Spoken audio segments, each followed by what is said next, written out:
누가복음 강의 27번째 시간입니다. 신앙생활은 겉과 속이 일치하는 생활입니다. 오랫동안 하나님을 믿는다고 하고 또 하나님의 택한 백성이라는 자부심을 갖고 있던 바리새인들이 왜 저렇게 되고 말았을까 하는 질문을 던지게 됩니다.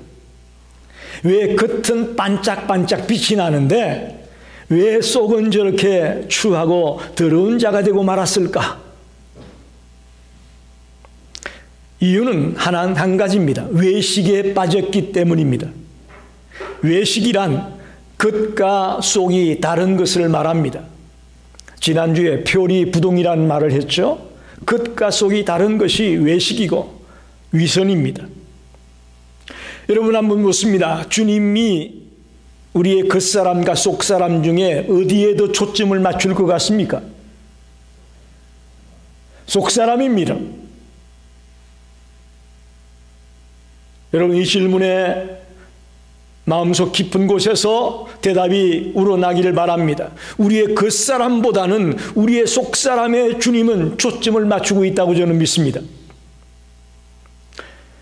그렇기 때문에 우리는 두려워하지도 않아야 될 것을 두려워하지 말고 진정 두려워할 것을 두려워하는 자가 되기를 바랍니다. 오늘 현대인들은 사람들을 두려워합니다. 왜 그러냐? 자기가 살려고 하고 자기가 성공하려고 하고 자기가 출세하려고 하고 자기가 높은 자리에 올라가려고 하니까 사람들을 두려워하는 겁니다. 사람들이 자기를 좋게 봐야 되고 또 자기를 칭찬해주고 인정해주고 그래야 높은 자리에 올라갈 수 있고 출세할 수 있고 성공할 수 있으니까 사람들을 두려워한다는 거죠. 그러냐? 자기를 죽이고 자기를 주님의 십자가 밑에 내려놓고 자기의 있는 모습을 그대로 내놓고 살아가는 자들은 두려워할 이유가 없습니다.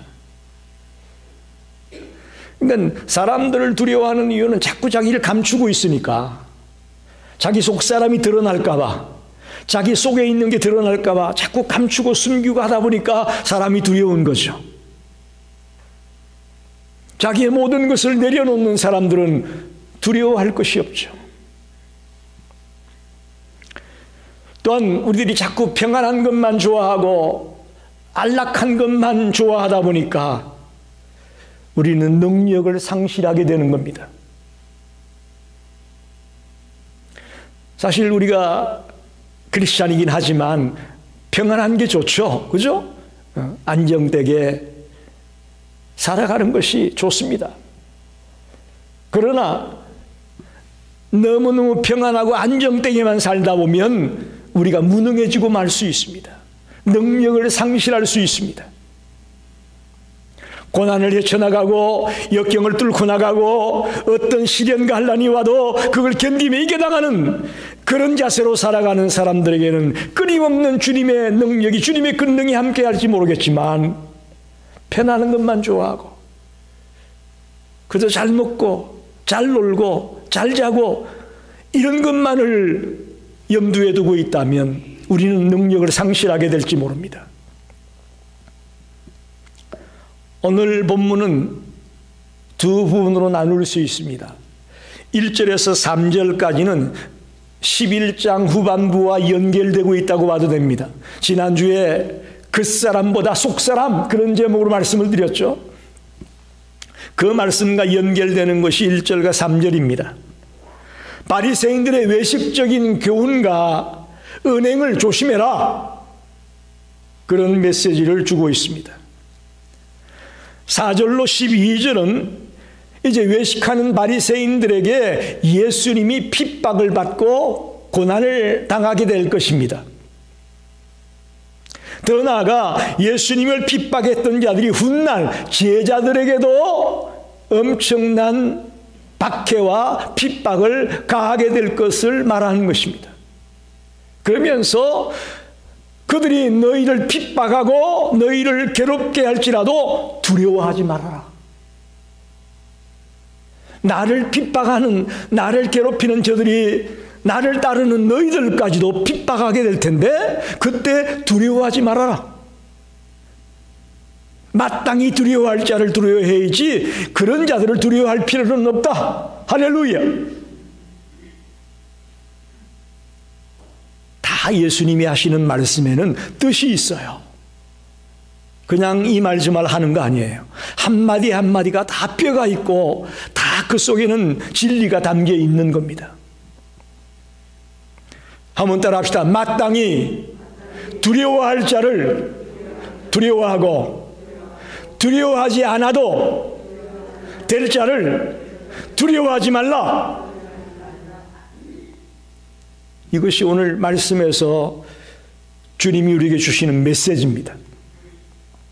오늘 1절 12절을 읽어보면 두려워하지 말라, 또 두려워하라, 두려움이라는 말이 들어간 단어가 5번이나 나옵니다.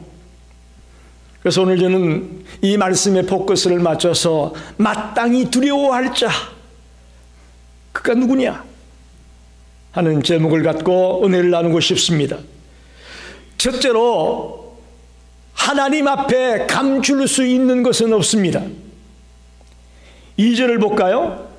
12장 2절을 보면 감추인 것이 드러나지 않을 것이 없고 숨긴 것이 알려지지 않을 것이 없나니, 감추인 것이 드러나지 않을 것이 없다고 말합니다. 하나님 앞에서는 감출 수가 없다 그런 말입니다. 여러분, 그러니 누구를 두려워해야 되겠어요? 감출 수가 없는, 숨길 수가 없는 우리는 하나님을 두려워해야죠. 우리는 보이는 것만이 힘이 있다고 착각할 때가 있습니다. 그러나 여러분, 정확하게 아십시오. 우리가 볼 수 없는 게 훨씬 더 많습니다. 여러분, 지금 코로나 바이러스 때문에 우리가 난리인데 코로나 바이러스가 보이나요? 보이는 것 같으면 우리가 이렇게 고생 안 하잖아요. 그죠? 우리 눈을 시퍼렇게 뜨고 있는데도 볼 수 없는 게 너무 많아요. 사실 우리가 볼 수 있는 범위는 너무나도 제한적입니다. 여러분, 이 지구 볼 수 있나요? 우리 지구 못 봅니다. 근데 지구 분명히 있잖아요. 우리 못 봐요. 이렇게 우리가 본다는 것은 제한적이란 말이에요. 그럼에도 많은 사람들은 눈에 보이는 것만 집착을 합니다. 그래서 자꾸 죄를 짓고도 감추려고 하고 숨기려고 하고, 왜? 안 보이면 되니까. 다른 사람이 내가 죄를 지은 걸 모르기만 하면 되니까, 안 보면 되니까 감추려고 한단 말이죠. 그래서 바이세인 같은 외식주의자가 나오는 겁니다. 여러분, 맞습니다. 사람은 속일 수 있습니다. 사람에게는 감출 수 있습니다.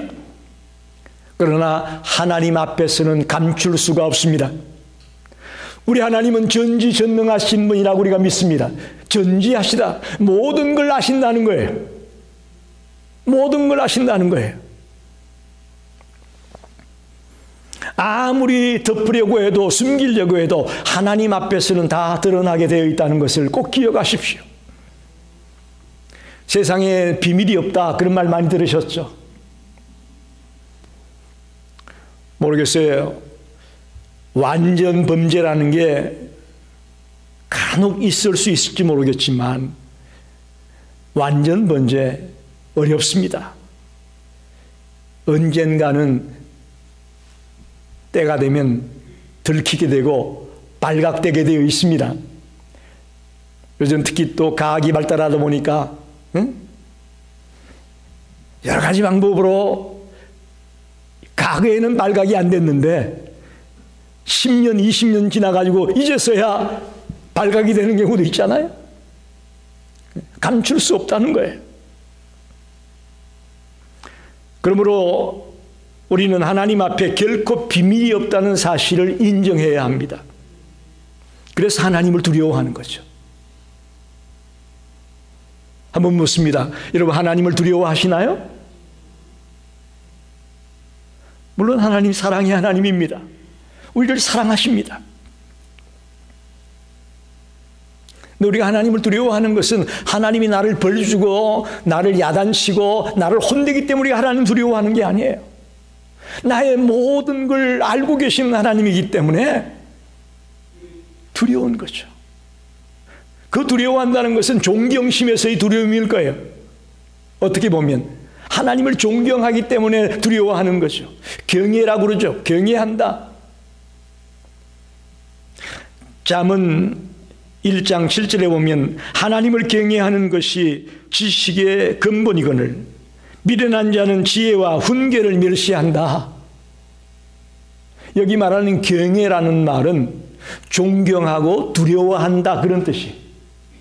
저와 여러분이 하나님을 존경하고 두려워하는 그런 자들이 되면 그것이 바로 지혜의 근본이 되고 지식의 근본이 된다고 가르치고 있습니다. 그래서 하나님 앞에서는 감출 수가 없기 때문에 우리는 하나님을 두려워해야 된다 하는 것을 꼭 기억하시기를 부탁드립니다. 두 번째로, 하나님은 생명의 주인이십니다. 세상의 주인은 사람이 아닙니다. 동의하십니까? 예, 세상의 주인이 사람 같죠? 사람이 아니에요. 하나님이십니다. 아무리 강한 권세를 가진 사람이라 할지라도 결코 세상의 주인이 될 수는 없습니다. 진짜 주인은 따로 있습니다. 바로 우리의 생명의 주인이 되신 하나님이 주인이심을 믿습니다. 믿습니다. 우리가 아무리 많은 것을 가졌다 하더라도 세상을 내 마음대로 살 수는 없습니다. 그렇게 안 되게 되어 있습니다.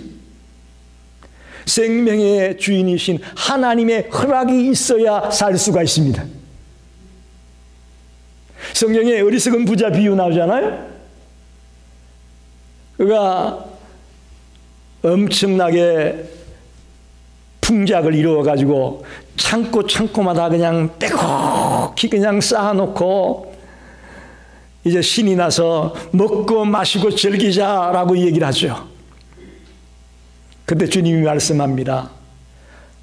밤에 내가 너의 영혼을 거두어가면 그것이 네 것이 되겠느냐? 여러분, 아주 심플한 이 어리석은 부자의 비유지만, 생명의 주인이 내가 아니고 주님이구나, 하나님이구나. 내가 내 마음대로 살 수 있는 게 아니구나. 하나님의 허락이 있어야 사는 것이구나 하는 것을 명백하게 가르쳐주고 있습니다. 5절을 보면 마땅히 두려워할 자를 내가 너희에게 보이리니 곧 죽인 후에 또한 지옥에 던져넣는 근세에 있는 그를 두려워하라. 내가 참으로 너희에게 이르노니 그를 두려워하라. 여러분, 우리가 두려워할 분은 우리를 죽일 뿐만 아니라 지옥에 던질 수 있는 근세를 가지고 있는 그분을 두려워해야 된다는 거죠. 다시 말하면 우리가 두려워할 분은 딱 한 분밖에 없습니다. 우리의 심판자, 우리를 지옥에 던지느냐 천국에 던지느냐를 결정할 수 있는 심판자 하나님, 그분을 두려워하셔야 됩니다. 근데 우리는 이 땅을 살아가면서 정작 두려워해야 될 하나님을 두려워하지 아니하고 다른 걸 두려워합니다. 우리 크리스찬은 그렇게 살아서는 안 됩니다. 마땅히 두려워할 자가 누구냐? 나의 모든 생명을 주관하고 다스리는 심판자 하나님, 그분만이 우리의 두려움의 대상인 것입니다. 6절에 아주 재미있는 말씀이 나와 있습니다. 참새 5마리가 2 아사리온에 팔리는 것이 아니냐. 그러나 하나님 앞에는 그 하나도 잊어버리시는 바 되지 아니하는도다.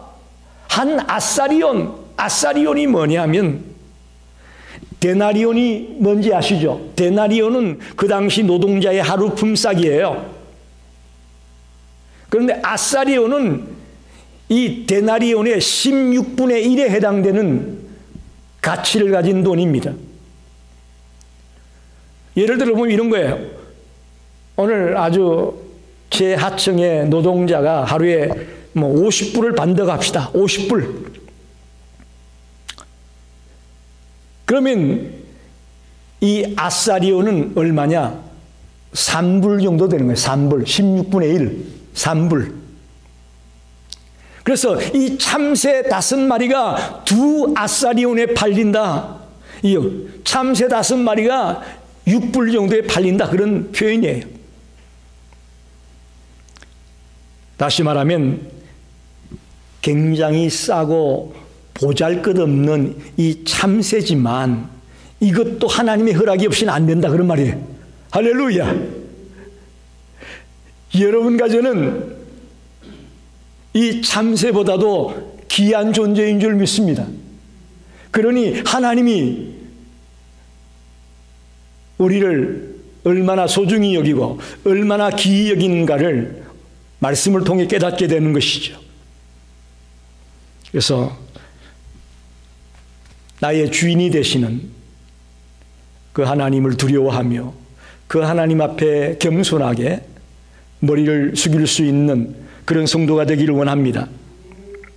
하찮은 참새 한 마리도 하나님의 허락이 없이는 떨어지지 않는다면 하나님의 자녀가 된 우리를 하나님이 얼마나 소중히 여기고 얼마나 귀히 여기겠느냐 하는 것을 생각하기 바랍니다. 7절에는 더 재미있는 말씀이 나옵니다. 너희에게는 심지어 머리털까지도 다 세심바 되었나니 두려워하지 말라. 너희는 많은 참새보다 더 귀하니라. 여러분, 여러분의 머리카락이 몇 개인지 아십니까? 아세요? 우리는 죽었다 깨어나도 몰라요. 하나님은 우리의 머리털까지도 다 헤아린다는 말이 무슨 뜻일까? 우리가 알지 못하는 그 세세한 부분까지도 하나님은 알고 계시다. 할렐루야. 그런 말입니다. 이 구절을 가지고 아주 재밌는 얘기가 있어요.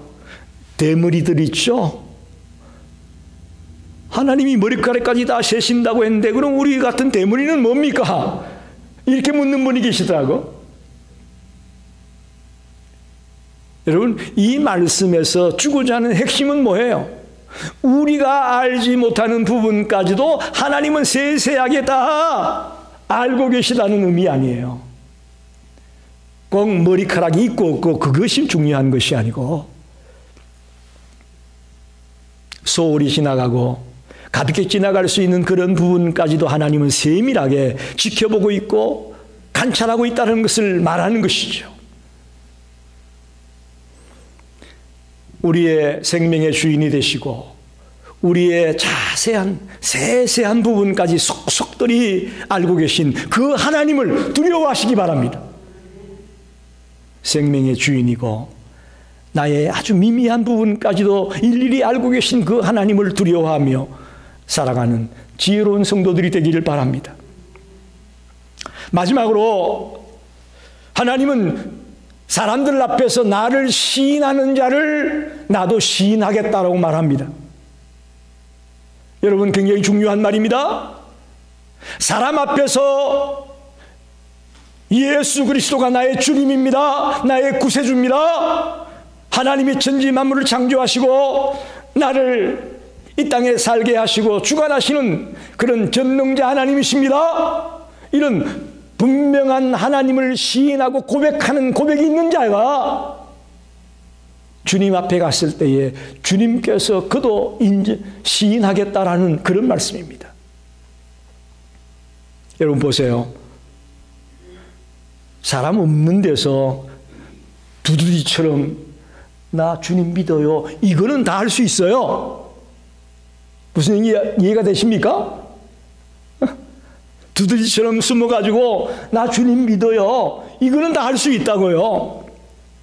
그런데 내가 사람들 앞에서 지금 나 주님을 믿습니다, 나 크리스찬입니다 이런 얘기하게 되면 불이익을 당할 수도 있고 사람들에게 난감한 일을 만날 수도 있고 어려움을 당할 수 있는 그런 상황에서조차 담대하게 나 예수 그리스도를 나의 구주로 믿는 사람입니다, 나는 크리스찬입니다 라고 얘기하는 것을 시인이라고 말합니다. 사람 앞에서 나를 시인하는 자. 8절 9절 한번 읽어볼까요? 내가 또한 너희에게 말하노니 누구든지 사람 앞에서 나를 시인하면 인자도 하나님의 사자들 앞에서 그를 시인할 것이요 사람 앞에서 나를 부인하는 자는 하나님의 사자들 앞에서 부인을 당하리라. 할렐루야. 여러분, 이걸 굉장히 중요한 말씀입니다. 혼자 숨어서 하는 시인이 아니란 말이에요. 사람들 앞에서 당당하게 시인하는 그 모습을 가르치고 있습니다. 저와 여러분이 하나님을 시인하는 자가 될 때에 하나님이 나와 함께 하시고 나와 동행하실 것을 믿습니다. 시인하는 것이 이렇게 중요합니다. 이렇게 중요합니다.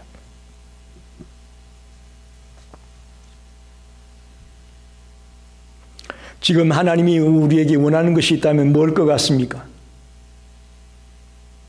뭐 교회 나와서 봉사 많이 하고 뭐 일 많이 하고 물론 그런 것도 좋습니다만 하나님이 원하는 건요 우리가 하나님을 시인하는 거예요.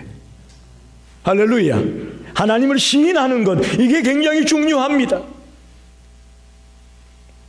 우리가 하나님을 하나님으로 나의 아버지로 인정을 못하고 시인을 안 하니까 여기서부터 문제가 뻐그러지는 거예요.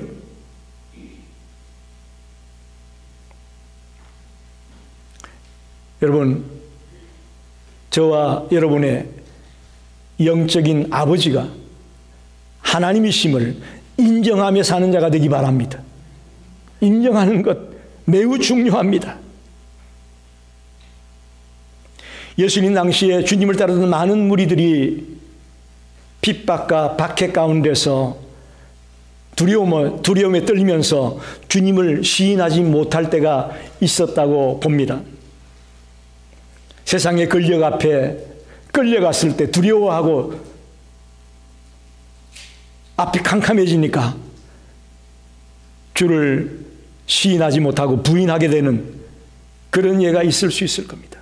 심지어는 예수님의 수제자였던 베드로조차도 계집종 앞에서 예수를 모른다고 할 정도였으니까요.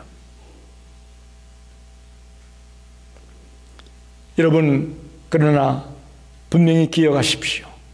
오늘 말씀에 우리가 해당이나 위정자나 근세 있는 자 앞에 끌려갔을 때에 두려워하지 말아라. 성령께서 할 말을 주겠다. 할렐루야. 성령 하나님이 그런 상황에서 너희들이 말할 수 있게 해주겠다. 그러니 염려하지 말고 두려워하지 말아라. 11절 12절을 볼까요? 주님은 말씀합니다. 사람이 너희를 해당이나 위정자나 근세 있는 자 앞에 끌고 가거든 어떻게 무엇으로 대답하며 무엇으로 말할까 염려하지 말라. 마땅히 할 말을 성령이 그때에 너희에게 가르치시리라. 할렐루야. 대단한 말씀입니다. 사실 말 한마디가 사람을 살리기도 하고 죽이기도 할 수 있잖아요. 그래서 위기 상황에서 어떻게 말할까 우리가 걱정하게 되죠. 그런데 가만히 지나고 보면요, 성령께서 그때그때마다 필요한 말을 하게 하셨더라고. 할렐루야. 아마 여러분도 많이 경험하셨을 거예요. 몰라서 그렇지. 내가 얘기해놓고도 몰라서 그렇죠. 그게 여러분이 잘나서 얘기한 거 아니에요. 성령께서 그렇게 지혜를 주어서 말하게 하셨다고 저는 믿습니다. 저 그런 경우 굉장히 많아요. 굉장히 많습니다.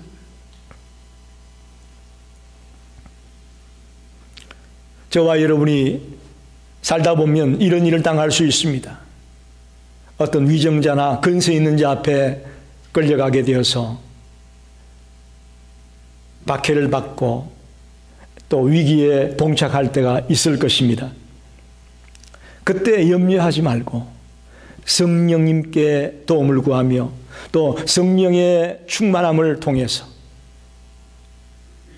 적절한 대답을 하고 또 주님이 주는 그 지혜를 가지고 그 위기를 뚫고 나갈 수 있는 그런 자가 될 수 있음을 믿고 두려워하지 말기를 바랍니다. 두려워하지 마십시오. 두려워하면요 당황해가지고 아무것도 못해요.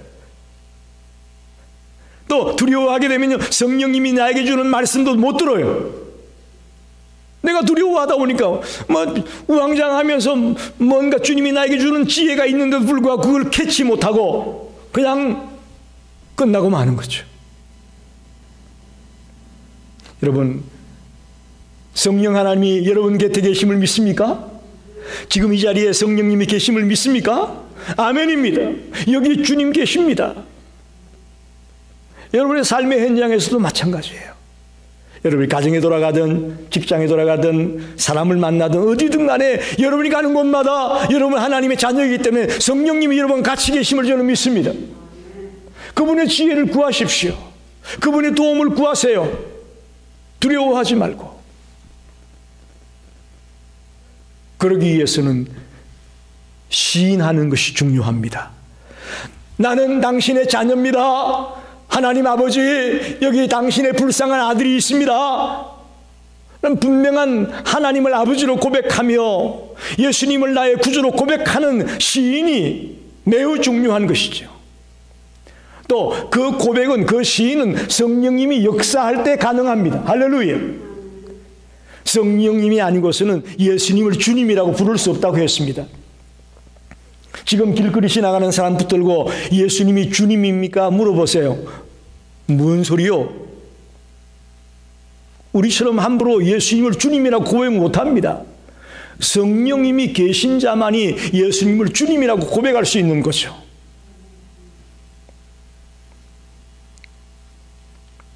마땅히 할 말을 성령이 그때 너희에게 가르치시리라. 하나님을 바르게 시인하는 자에게, 사람들 앞에서, 여러 사람 앞에서 자기에게 불이익이 있을지 몰라도 담대하게 시인하는 자에게 성령님이 같이 계시고 함께 하신다는 말씀입니다. 말씀을 정리합니다. 오늘 말씀의 핵심은 두 가지라고 볼 수 있어요. 하나는 바리새인들과 같이 외식에 빠지지 말어. 하나님은 감출 수가 없어. 하나님께는 숨길 수가 없어. 또 하나는 마땅히 두려워할 자를 두려워해. 그저 조금 우리를 괴롭히는 그런 것들을 두려워하기보다는 우리를 지옥에 던질 수 있는 우리의 심판자가 되는 그분을 진짜 두려워해야 된다 라고 우리에게 말합니다. 여러분께 한번 묻습니다. 여러분 지금 누구를 두려워하고 있습니까? 뭘 두려워하고 있습니까? 하나님입니까? 세상입니까? 하나님입니까? 사람들입니까? 하나님입니까? 세상의 권력자들입니까? 대답들이 점점 기어 들어가시는데 여러분 우리 이게 분명히 구분하시고 가셔야 됩니다. 우리가 너무 하나님을 내 편이라고만 생각해서 하나님을 업신여기고 하나님을 함부로 대하는 행위를 해서는 안 됩니다. 우리가 두려워할 분은 하나님이에요. 그런데 반대로 사람을 두려워하고 세상을 두려워하고 있지는 않습니까? 그걸 수정하고 그걸 바로잡고 오늘 돌아가셔야 됩니다. 하나님의 백성은 세상을 두려워할 필요가 없습니다. 왜? 이 세상의 모든 것이 하나님의 주권하에 있기 때문입니다. 하나님이 주인이기 때문에 그렇습니다. 우리가 마땅히 두려워할 대상은 우리의 모든 것을 알고 계시는 그 하나님만이 우리의 두려움의 대상임을 믿으시기 바랍니다. 특별히 오늘 마지막에 나오는 말씀, 주님을 믿다가 위정자에게 끌려가고 권세자에게 끌려가고 세상 능력자들에게 끌려가서 핍박을 당하고 고통을 당하는 일이 벌어질지라도 두려워하지 말라고 말합니다.